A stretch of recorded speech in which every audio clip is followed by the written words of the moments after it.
마가복음 8장 1절부터 9절 말씀입니다. 그 무렵에 또 큰 무리가 있어 먹을 것이 없는지라 예수께서 제자들을 불러 이르시되 내가 무리를 불쌍히 여기노라. 그들이 나와 함께 있은지 이미 사흘이 지났으나 먹을 것이 없도다. 만일 내가 그들을 굶겨 집으로 보내면 길에서 기진하리라. 그 중에는 멀리서 온 사람들도 있느니라. 제자들이 대답하되 이 광야 어디서 떡을 얻어 이 사람들로 배부르게 할 수 있으리이까? 예수께서 물으시되 너에게 떡 몇 개나 있느냐? 이르되 7이로소이다 하거늘 예수께서 무리를 명하여 땅에 앉게 하시고 떡 7개를 가지사 축사하시고 떼어 제자들에게 주어 나누어 주게 하시니 제자들이 무리에게 나누어 주더라. 또 작은 생선 2마리가 있는지라 이에 축복하시고 명하사 이것도 나누어 주게 하시니 배불리 먹고 남은 조각 7광주리를 거두었으며 사람은 약 4,000명이었더라. 예수께서 그들을 흩어보내시고. 아멘. 풍성히 채우시는 예수님이라는 제목으로 함께 마가복음 말씀으로 우리 은혜를 나눌 수 있기를 바랍니다. 이 복음서는 우리에게 총 4권이 주어졌습니다. 그 복음서에는 예수님이 행하신 이적들, 표적들이 이제 골고루 기록되어 있는데 요한복음에는 그것들을 다 기록하려면 종이가 모자랄 것이다. 책이 모자랄 것이다. 엄청나게 많은 이적을 행하셨다고 기록을 합니다.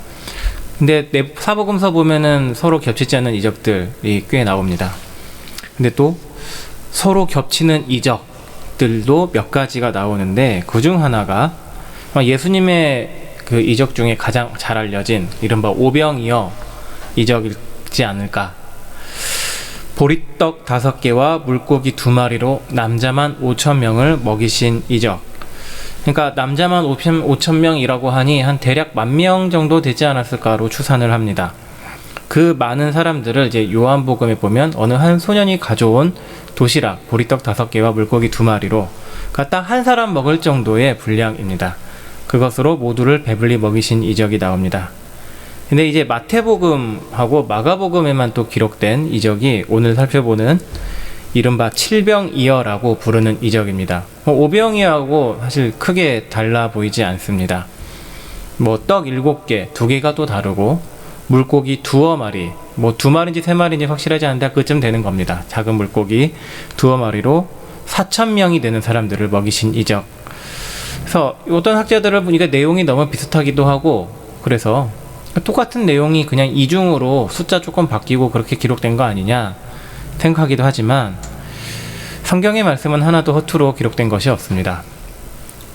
그리고 실제적으로도 성경을 기록하는 파피루스 종이, 양피지 종이가 너무 분량 귀하다 보니까 그것들에게 함부로 적을 만한 그런 여유가 있지도 않았습니다. 그래서 여기에 기록된 것은 다 하나님이 중요하게 다루시는 내용들, 우리에게 주시고자 하는 메시지인 것입니다. 또 오병이어와 칠병이어는 이제 기록된 맥락, 그것이 또 서로 달라서 칠병이어만에 하나님이 주시는 메시지가 이렇게 고유하게 있습니다. 이 본문 1절을 보시면 칠병이어의 이적이 이렇게 시작합니다. 그 무렵에, 그러니까 그 무렵이란 말은 앞부분하고 이어주지요. 이 벌어진 곳, 이 이적이 어디서 벌어졌느냐 그것을 우리에게 알려주는데 마가복음 7장 24절부터 보시면 예수님이 이제 게네사렛 지역에서 바리새인들과 논쟁을 벌이신 후에 그곳을 떠나 두로 지방으로 이동하셨다. 이제 이방인의 지역으로 옮겨가셨습니다. 갈릴리에서 조금 더 북쪽, 지중해 쪽 해변에 있는 도시이고 역사적으로는 페니키아, 베니게라고도 나오는 페니키아라는 해양 민족의 주된 항구 도시 중 하나입니다. 이스라엘과 매우 가까이 있었고 이스라엘 역사에도 꽤 자주 등장하는 곳인데 예를 들어 사무엘하 5장 11절에서는 이 두로왕 히람, 이 다윗과 매우 사이가 좋았습니다. 다윗을 매우 좋게 여기고 우호적인 관계를 맺어서 사절도 보내주고 좋은 목재, 그 백향은 또 보내주고 목수, 석수, 일꾼들도 보내셔서 집을 짓는데 아주 큰 도움을 주었다고 기록이 나옵니다. 그 뒤를 이어 즉위한 솔로몬을 위해서도 이 다윗과 맺은 좋은 관계가 있어서 솔로몬을 아주 아꼈다. 그렇게 성경은 기록을 하고 또 성전을 지을 때 중요한 놋을 다룰 수 있는, 이때는 아주 하이테크 기술인 놋을 다룰 수 있는 기술자를 보내주기도 합니다. 또 실제로 페니키아 지역 역사적으로 철기 문명이 발달한 곳이고 알파벳이 만들어진 곳이기도 하고, 그러니까 문명적으로도 매우 발달해 있고 부유한 곳이었습니다. 그런데 또 이스라엘과 가까이 있는 곳이어서 이스라엘 신앙의 역사에 매우 안 좋은 영향을 끼친 곳이기도 한데, 이 두로 옆에는 시돈이란 곳이 있습니다. 다 페니키아의 도시인데 그 시돈의 공주가 우리가 잘 아는 이세벨, 아합 왕과 결혼하여 이스라엘, 북이스라엘에 바알과 아세라 숭배를 아주 깊이 뿌리내리게 만든 장본인 이세벨이 시돈의 공주입니다. 또 선지서를 보면 두로가, 이 작은 도시 두로가 하나님의 심판의 대상으로 따로 언급이 됩니다. 특별히 에스겔 26장부터 28장까지 아주 긴 내용에 걸쳐서 이 두로가 받을 심판을 예언할 정도로 하나님은 두로를 눈여겨보셨습니다. 그 두로와 시돈 지역, 이스라엘과 긴밀한 이방 지역으로 예수님이 옮겨가셨습니다. 그곳에서 이제 수로보니게, 수리아 페니키아 출신의 이방인 여자의 딸에게서 그 귀신을 내쫓아 주시는 이적을 베풀어 주셨죠. 근데 이 기록에서 예수님이 아주 냉정한 모습을 보이십니다. 그 여인을, 귀신을 쫓아내 주시옵소서라고 예수님께 나온 이방인 여인을 개라고까지 부르시면서, 이방인을 가리키는 일반적인 표현이지만 굉장히 모욕적인 표현입니다. 그렇게까지 말하시면서 왜 그러셨을까? 그러나 마가복음 7장 28절에 이 수로보니게 여인의 대답이 나오는데, 아마도 그녀의 믿음을 우리에게 이끌어 주시기 위해 그렇게 하신 것 아닌가 싶습니다. 마가복음 7장 28절이 그 예수님을 향한 믿음을 우리에게 보여줍니다. 여자가 대답하여 이르되 주여 올소이다마는 상 아래 개들도 아이들이 먹던 부스러기를 먹나이다. 이 유대인들이 개라고 부르는 이방인, 이 여자. 그런데 이 마가복음 7장 수로보니게 여인 이야기 앞부분에 살펴보았던 그 바리새인들과의 논쟁이 등장합니다. 전혀 믿음이 없었던, 하나님이 원하시지 않는 모습이었던 바리새인들과 정반대되게 이 이방 여인은 진정한 믿음의 모범을 우리에게 보여줍니다. 그래서 왜 그 지역을 가셨는가? 예수님이 믿음을 그 지역에서 우리에게 보이시기 위한, 이방인들을 구원하시는 그 구원의 일을 우리에게 보이시기 위한 것이구나, 우리가 그렇게 볼 수 있습니다. 그 수로보니게 여인 뒤에 이어지는 이적 기사에서도 예수님은 데가볼리, 여전히 이방인 지역입니다. 그 지역에 있는 갈릴리 호수에 이르러 귀가 먹고 말을 더듬는 자를 만져주셔서 고쳐주십니다. 그 에바다라고 부르는 그 이적이죠. 이 이방인은 육신의 귀와 눈이 닫혀 있었지만 예수님을 만나고 육신의 눈과 귀가 뜨이는 동시에 예수님을 직접 보고 그분의 음성을 직접 듣는 영적인 눈과 귀가 뜨이게 됩니다. 그리고 나서 이어지는 말씀이 오늘 본문 말씀입니다. 그 이방 지역을 다니실 때에 있었던 일인 것입니다. 제자들은 예수님을 계속 따라갔지요. 그런데 1절에서도 큰 무리가 예수님을 따랐다고 합니다. 그 8장 1절을 보시면 이렇게 나오죠. 그 무렵에 또 큰 무리가 있어. 예수님이 이방 지역을 다니실 때 그 큰 무리, 이방인 무리입니다. 이방인들이 예수님을 계속 따라다녔는데 문제가 생겼습니다. 먹을 것이 없는지라. 이 예수님이 함께 계셔도 문제가 사라지지 않는다는 것은 참 신앙의 어떻게 보면 아이러니인 것 같습니다. 처음 예수님 믿을 때는 감격하고 너무 기쁘고 세상 모든 게 다 해결된 것 같은데, 시간 지난 뒤에는 드디어 이제 현실적인 눈이 뜨이죠. 내가 믿었는데 예수님이 함께 하시는데 왜 나에겐 여전히 문제가 있지? 왜 더 심각해진 것 같지? 이 큰 무리가 지금 먹을 것이 없는 문제, 예수님이 함께 계시는데 가장 인간의 기본적인 필요가 해결되지 못한 상황입니다. 예수님이 마귀에게 받으셨던 시험의 첫 번째 내용, 돌을 떡으로 만들라는 것, 무슨 의미냐? 예수님이 그 하나님의 전능하신 능력으로 인간의 육신적이고 세속적인 필요를 위한 그런 존재가 되라는 유혹입니다. 그렇게 육신적인 만족만 채워주면 사람들은 너를 떠받들어 줄 것이다. 너를 메시아로 인정해 줄 것이다. 예수님 그 시험에 대해서 신명기 8장 3절 인용해서 물리치셨습니다. 사람이 떡으로만 사는 것이 아니요 하나님의 입에서 나오는 모든 말씀으로 사는 것이니라. 그런데 또 우리가 기억해야 될 것은 예수님은 그 40일 시험 기간 동안 굶주리셨다는 것입니다. 금식하시고 매우 배가 고프셨습니다. 그래서 예수님이 신명기 8장 3절 말씀하시는 거는 이 세상에서 먹을 거 입을 거 너희들이 그것을 가지고 살 필요가 없다가 아닌 것이죠. 그런 예수님의 마음이 2절에서 아주 우리에게 분명하게 예수님 말씀으로 알려주십니다. 8장 2절에 보시면 내가 무리를 불쌍히 여기노라. 그들이 나와 함께 있은지 이미 사흘이 지났으나 먹을 것이 없도다. 그분을 따르는 이방인 무리들의 육신의 너무나도 기묘한 필요를 보시고 예수님 가지신 마음은 불쌍히 여기심. 오병이어에도 예수님은 동일하게 그분을 따르는 무리들을 향해 불쌍히 여기십니다. 또 다른 몇몇 부분에도 예수님은 그분께 나아온 자들을 불쌍히 여기십니다. 이것이 예수님의 마음이죠. 불쌍히 여기시는. 이 이방인 무리는 지금 3일씩이나 예수님과 함께 다녔습니다. 이미 사흘이 지날 때까지 계속 예수님을 따라다녔습니다. 아마 처음에는 도시락 싸오고 먹을 거 준비했겠죠. 내가 예수님하고 얼마쯤 있을지는 모르긴 하는데 일단 길을 따라 나섰으니 그 준비한 것을 했는데 어느샌가 그것이 다 소진됐고 그래서 배도 고프고 하지만 예수님을 떠나지 않습니다. 그래서 그런 그들을 향해 예수님이 사랑과 긍휼과 동정의 마음을 보이시는데 어느 정도로 이것이 깊은 마음인가? 누가복음 15장 20절을 보시면 그것을 잘 알 수 있습니다. 누가복음 15장 20절에 이에 일어나서 아버지께로 돌아가니라. 아직도 거리가 먼데 아버지가 그를 보고 측은히 여겨 달려가 목을 안고 입을 맞추니 측은히 여기는 마음이 이 불쌍히 여기심이라는 마음입니다. 이 탕자를 기다리는 아버지 비유에서 이 탕자는 사실은 굉장히 몹쓸 아들입니다. 자기에게 주어질 유산을 달라 아버지 빨리 죽어주세요. 사실 그런 의미가 되는데 그 유산을 당겨받아서 이방인 지역에서 허랑방탕하다라는 표현이 나오죠. 재산과 인생을 탕진해버린 그 둘째 아들이 면목 없는 얼굴을 툭 떨구고 아버지께 집으로 돌아옵니다. 근데 집까지 거리가 멀리 남아있는데 아버지가 그를 본 것입니다. 멀리서.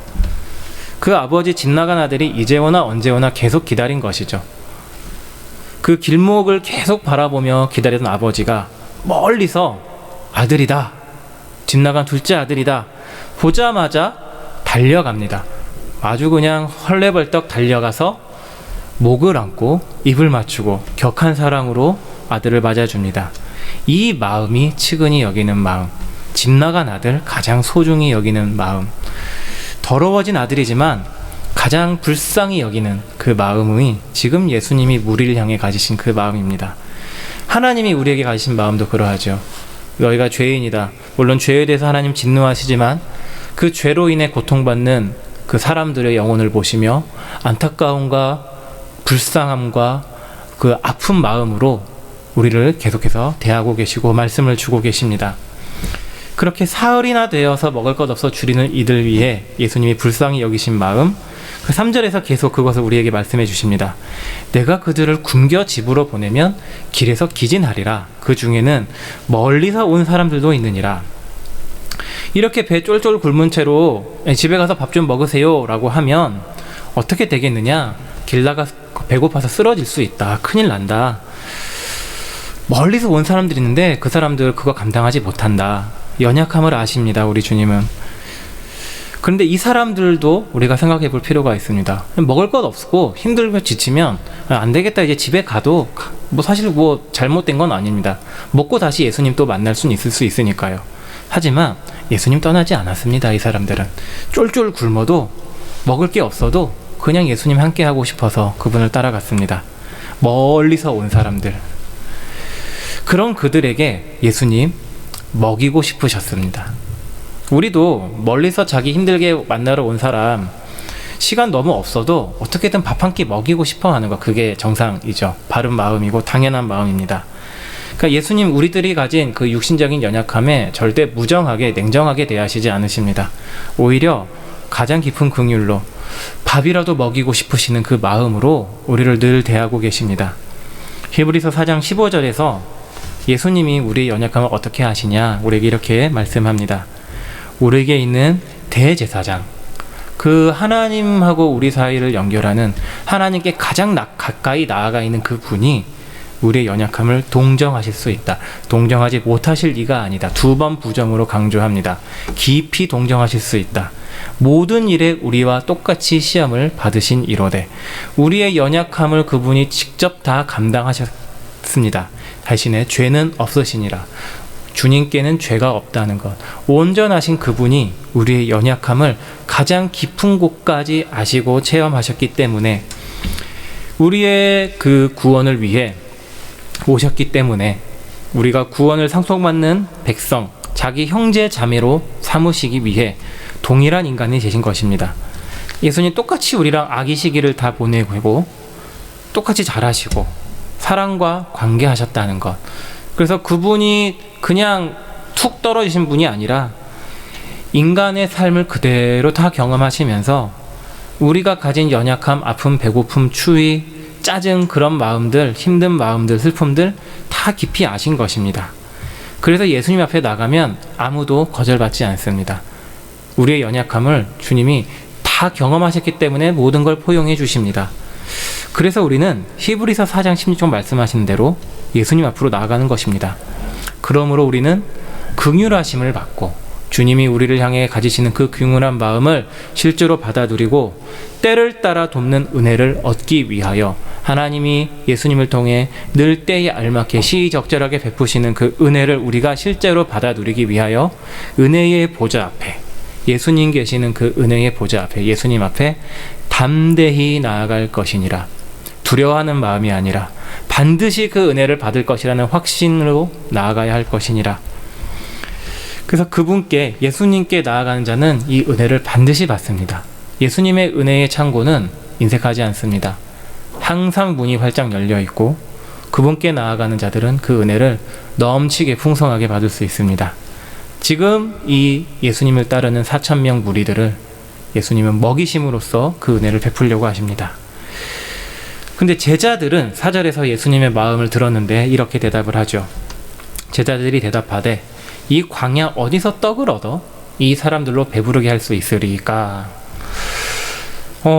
제자들은 예수님에게 가장 가까이 있으면서 여러 번 이적을 보았습니다. 오병이어 이적도 경험을 했고 수많은 병자 치유 이적도 경험을 했고 귀신 쫓는 거 다 경험했는데도 여전히 예수님에 대해서 바로 알지 못하는 모습을 우리에게 보여줍니다. 이 떡 얻지 못하겠는데 어떻게 이 4,000명을 먹일 수 있겠습니까? 대부분 이방인들인 그 사람들을 지금 이 광야에서 어떻게 주님 먹일 수 있을까요? 저희가 생각하기에는 안 될 것 같은데요. 하지만 예수님은 분명히 아십니다. 이 사람들 지금 먹여야 한다. 그것이 이 사람들에게 채워줘야 될 은혜다. 하지만 여전히 제자들은 인간적인 수준의 생각에 머물러 있습니다. 근데 5절에 보면 좀 약간 충격적인 내용이 나옵니다. 예수께서 물으시되 너희에게 떡 몇 개나 있느냐? 너희가 떡을 가지고 있지 않니? 제자들이 7개 있습니다. 7개 사실 많은 양이 아닙니다. 아마 그래서 이거 가지고 가능할까? 그런 생각이 있었을 수도 있습니다. 근데 실제로 제자들이 먹을 걸 가지고 있었다는 것, 게다가 이 제자들 오병이어의 이적을 이미 놀랍게 경험하고 그들이 직접 예수님이 축사하사 나눠주시는 떡을 사람들에게 나눠주었던 경험이 있는데도 여전히 예수님을 보지 못합니다. 이것을 믿음 없음이라고 우리에게 말씀합니다. 근데 우리도 그럴 수 있죠. 하나님 행하시는 일 경험했는데도 어떻게 보면 정말 급박한 순간에 우리가 믿음을 주님 앞에 먼저 보이지 못하고 인간적인 수준에서 즉각 자꾸 판단해버리는 그런 모습들이 우리에게 있을 수 있습니다. 하지만 예수님은 그런 제자들 바로 꾸짖지 않으시고 당장 지금 필요한 은혜를 베푸시려고 하십니다. 그래서 6절과 7절 보시면 예수님이 정말 실제로 무리를 먹이시는 이적을 베풀어 주십니다. 예수께서 무리를 명하여 땅에 앉게 하시고, 이 땅은 광야입니다. 메마른 땅, 먼지 나는 땅. 떡 7개를 가지사 축사하시고 떼어 제자들에게 주어 나누어 주게 하시니 제자들이 무리에게 나누어 주더라. 그 눈먼 제자들, 아직 믿음 없는 제자들로 주님의 은혜를 베푸는 자리에 참여시켜 주십니다. 그리고 7절에 또 작은 생선 2마리가 있는지라 이에 축복하시고 명하사 이것도 나누어 주게 하셨다.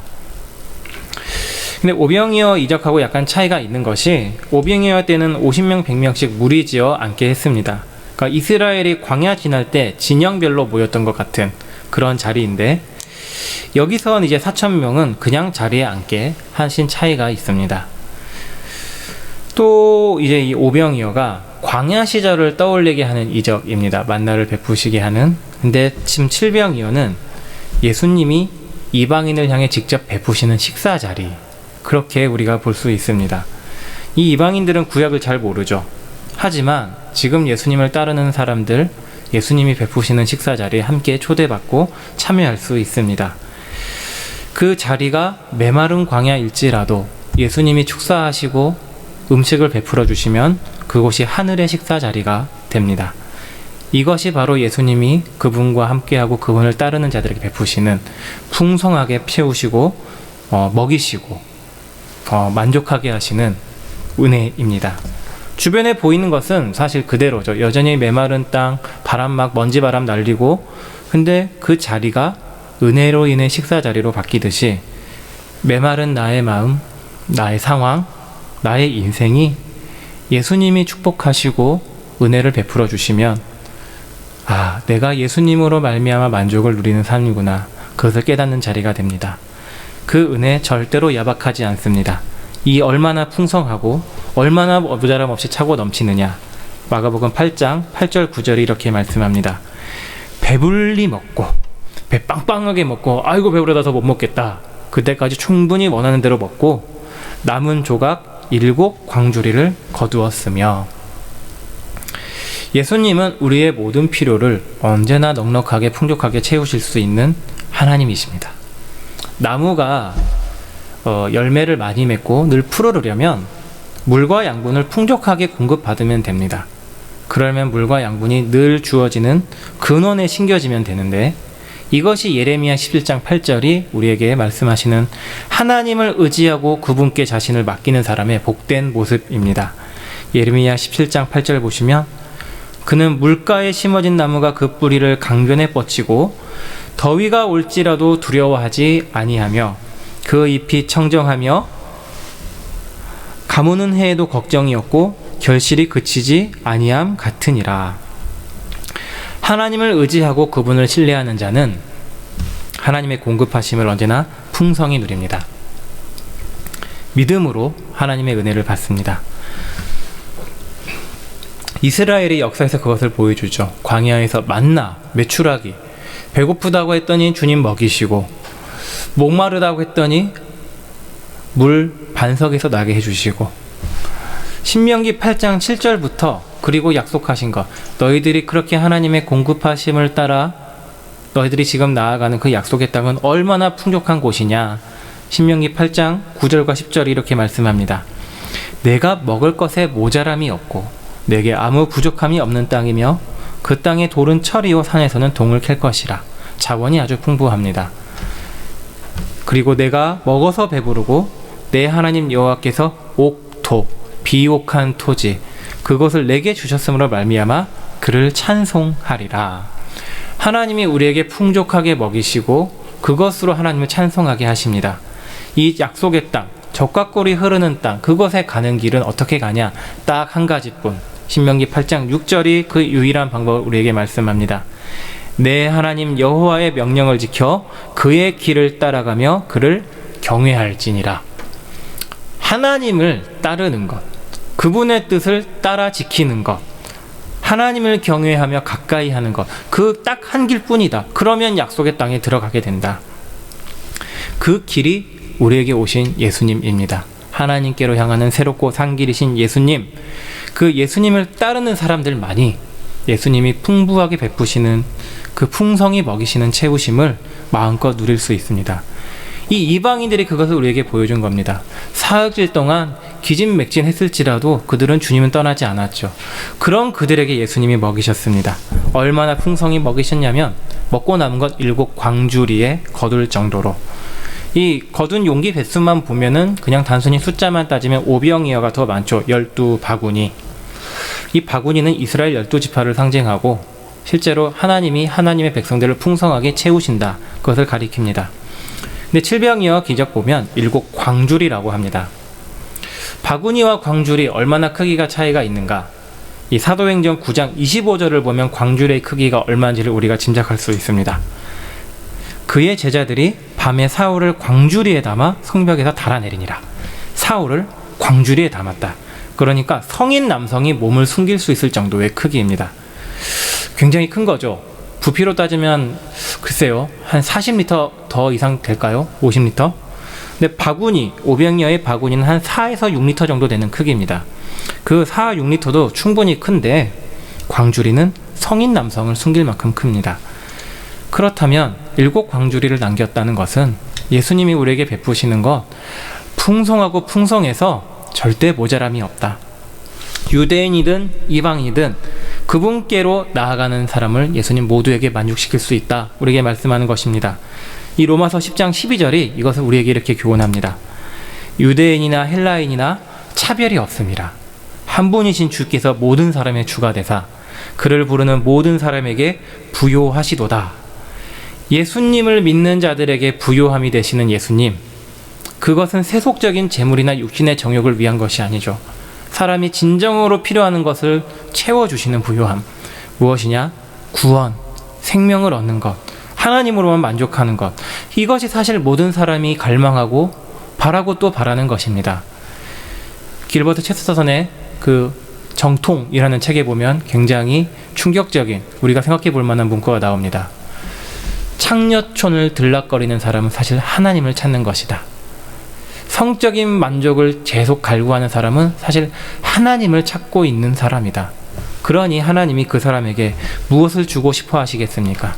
하나님 자신, 예수님, 그분의 생명을 주기 원하시는 것입니다.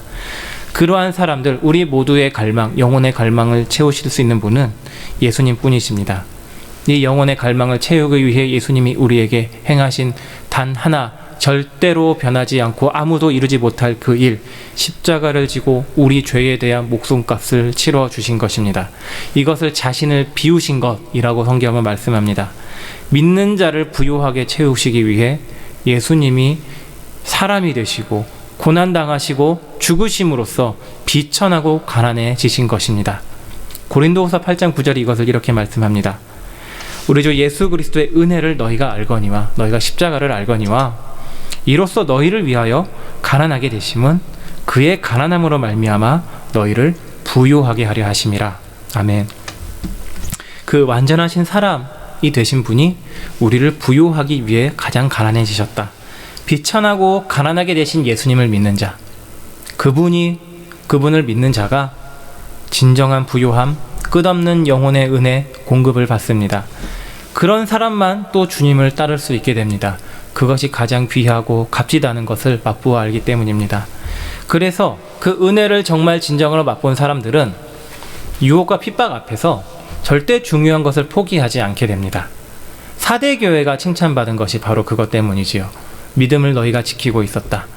예시록 2장 9절에서 사대교회에 대해 주님이 칭찬 이렇게 하십니다. 내가 내 환난과 궁핍을 알거니와 실상은 내가 부요한 자니라. 자칭 유대인이라 하는 자들의 비방도 알거니와 실상은 유대인이 아니요 사탄의 회당이라. 유대인 그들은 경제적으로 부요했을지라도, 그래서 그 경제적인 힘을 가지고 너희들을 괴롭혔을지라도, 또 이방인들 가운데서 너희가 그들의 그 이방 제사에 참여하지 않아서 경제활동 잘 하지 못해서 너무 궁핍하고 가난할지라도 실상 너희가 부요한 자다. 왜냐하면 믿음으로 예수 그리스도를 끝까지 붙들고 있기 때문에. 구약에서 하나님이 말씀하신 물질의 복은 그리스도인들에게는 이 영적인 실체를 가리키는, 어떻게 보면 눈에 보이는 실물 교훈입니다. 그리스도인의 보화는 이 세상이 아니라 하늘에 쌓이는 것입니다. 그래서 가장 근본적인 부요함이 무엇이냐? 그리스도로 만족하고 그리스도의 생명으로 채워지는 것, 그 은혜로 날마다 풍성함을 누리며 사는 것, 성령 충만함, 이것이 그리스도인에게 주어지는 부요함입니다. 이런 사람들만 할 수 있는 고백이 있습니다.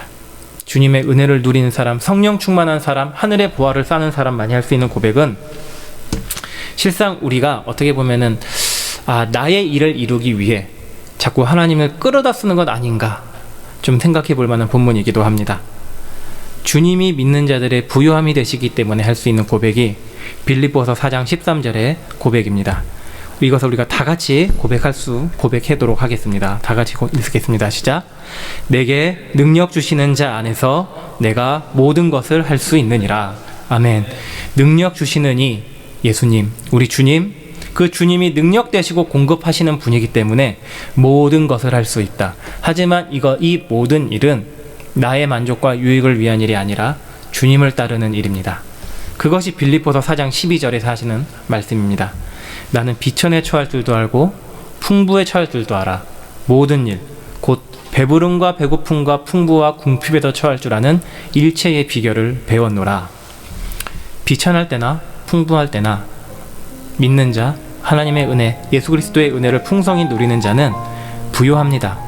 그래서 다른 어떤 것도 영향을 미치지 못합니다. 그래서 그리스도를 따를 수 있습니다. 배고픈 것 때문에 주님 등지지 않고 배부르고 부요한 것 때문에 주님 버리지 않습니다. 왜냐하면 그것이 나를 만족시키는 게 아니라 주 예수 그리스도만이 나의 영혼의 진정한 필요로 만족시켜 주시고 늘 풍성히 채우시는 분임을 깨닫고 날마다 알기 때문입니다. 이것이 우리가 정말 바라보아야 할 신앙의 경지입니다. 그러한 신앙의 깊이까지 우리가 이르러야겠습니다. 풍성하게 채우시는 예수님이 풍성하게 채우시는 삶을 살고 그 예수 그리스도만 우리가 만족으로 삼아 날마다 내가 언제나 모든 상황에서든지 예수님으로만 만족할 수 있습니다.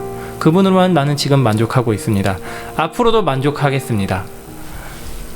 그렇게 우리에게 모든 사람에게 차별 없이 일곱 광주리로 가득 채우시는 그런 삶을 갈망하며 이 이방인들 사흘 동안 배가 고팠을지라도 주님 따르던 이 이방인들처럼 우리도 주님을 만족으로 삼아 따라가야겠습니다. 찬송가 96장 처음에 불렀는데 예수님은 누구신가의 1절 가사에 이런 고백이 나오죠. 예수님은 누구신가? 우는 자의 위로와 없는 자의 풍성이며. 제가 이 찬송가 가사가 문득 생각나서 가사 이렇게 떠올리다가 없는 자의 풍성이며 라는 부분에서 참 소소한 은혜가 있었습니다. 나처럼 이 모발이 없는 자에게도 예수님은 풍성함이 되시는구나. 예수님을 믿는다고 모발이 풍성하게 나면 참 좋겠는데 그러진 않네요. 하지만 영혼의 부요함으로 예수님은 늘 채우시는 분인 줄 믿습니다. 눈에 보이는 것이 아닐지라도 예수님 언제나 우리가 필요로 하는 것, 영혼의 필요를 채워주시고 지금 당장은 아닐지라도 우리에게 알맞은 때에 항상 넘치도록 채워주시는 분입니다. 하나님이 아버지로서 우리를 향해 가지시는 그 마음, 애끓는 불쌍한 측은히 여기는 그 마음을 예수님이 우리를 향해 계속 가지고 살펴보고 계십니다. 그 예수님을 끝까지 따르는 것, 예수님을 따르는 무리 가운데 굳게 있어야겠습니다. 그것이 우리가 은혜를 누리는 길입니다. 교회를 떠나서는 안 됩니다. 교회는 하나님이 예수 그리스도를 통해 다스리시며 은혜를 실제로 받아 누리도록 세우신 이 세상 속에 하나님 백성 공동체이기 때문입니다. 코로나 때문에 장사하는 사람들은 참 많이 힘듭니다. 그러다 보니 돈도 잘 돌지 않고 모두가 힘들다 하게 되지만 그럼에도 돌아보면 하나님은 우리를 이때까지 충분히 풍성히 채우시고 먹이시고 돌보아 주셨습니다. 그 예수님, 우리의 부요함 되시는 예수님을 믿는 믿음으로 날마다 주님 베푸신 능력 가운데 있으시기를 바랍니다. 그러므로 우리가 부요할 때나 궁핍할 때나 상관없이 항상 주님으로 만족하는, 풍성히 채우시는 주님으로만 만족하는 모든 하루하루의 삶으로 주님을 따르는 모두가 되시길 바랍니다. 기도하시겠습니다. 우리 모든 사람, 주를 따라 믿는 모든 사람의 풍성함이 되시는 예수님, 날마다 구하는 자들에게, 바라는 자들에게 더 넘치도록 능히 채우시는 우리 주님, 주님을 따르는 삶으로 우리를 인도하여 주시고 성령께서 날마다 우리 예수 그리스도께 붙어 있도록 우리의 부요함 되시는 예수님께 붙어 있어 그 은혜의 풍성함을 날마다 누릴 수 있도록 인도하여 주옵소서. 선한 목자 되신 우리 예수님께서 우리를 날마다 먹이시고 입히시는 그 믿음의 길, 좁은 길, 생명의 길을 우리가 기꺼이 주님과 함께 고난받으며 고통받으며 힘든 가운데서도 따라가며 날마다 내게 능력 주시는 자 안에서 내가 모든 일, 주님을 따르는 모든 일을 할 수 있습니다라도 고백하는 신앙의 깊은 경지까지 이르도록 은혜 베풀어 인도하여 주옵소서. 이때까지 도우시고 또 2021년 이 험난했던 한 해를 살피시고 인도하신 하나님 감사드립니다. 앞으로의 모든 걸음걸음 주님이 함께 하시며 우리를 품으시며 이끌어 주실 것을 여전히 믿고 고백하오니 주님 우리의 하나님으로서 더욱 베푸시며 홀로 영광 받아 주옵소서. 우리 주 예수 그리스도의 이름으로 기도드렸습니다. 아멘.